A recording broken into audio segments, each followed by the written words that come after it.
അതെന്ത് സാധനം? സാധനമല്ല, പത്രം. ഞാൻ അതിന്റെ printer cum publisher cum editor cum report. ഞാൻ താനാണ് കക്ഷിയല്ലേ?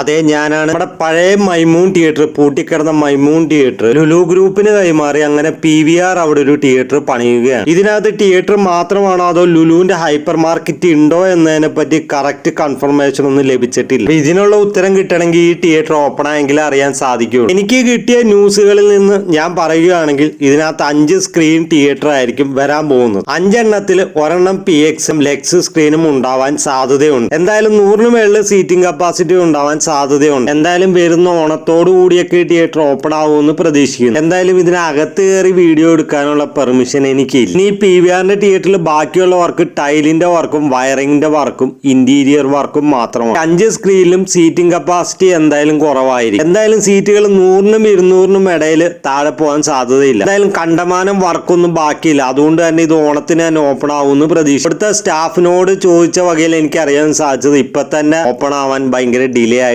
ഇരിക്കുകയാണെന്ന്. ഇത് ഓപ്പൺ ആവണോടുകൂടി ഷേണൈസിൽ മേജർ ഒരു ഇന്നോവേഷൻ ഞാൻ പ്രതീക്ഷിക്കുന്നു. പറയാൻ വിട്ടുപോയാലും പ്രൊജക്ഷനും സൗണ്ട് സിസ്റ്റത്തിന്റെയും കാര്യമാണ്. ഇതിനകത്ത് PVRന്റെ ലാർജ് സ്ക്രീൻ ഫോർമാറ്റ് ആയ PXL ഇവിടെ യൂസ് ചെയ്യാൻ പോകുന്ന ക്രിസ്റ്റീഡിയോ ബാർകോഡിയോ ഹൈ എൻഡ് പ്രൊജക്ടറും ഡോൾബി അറ്റ്മോസും ആണ്. ഇനിയിപ്പോ ഇതിനകത്ത് ഒരു ലെക്സ് സ്ക്രീൻ വരുന്നുണ്ടെങ്കിൽ അതിനകത്തും ഈ സെയിം സ്പെക് ആയിട്ടുള്ള പ്രൊജക്ഷൻ തന്നെ ആയിരിക്കും വരാൻ സാധ്യത. ബാക്കി 3 സ്ക്രീനിൽ ഡോൾബി 7.1 2K പ്രൊജക്ഷനും ആയിരിക്കും.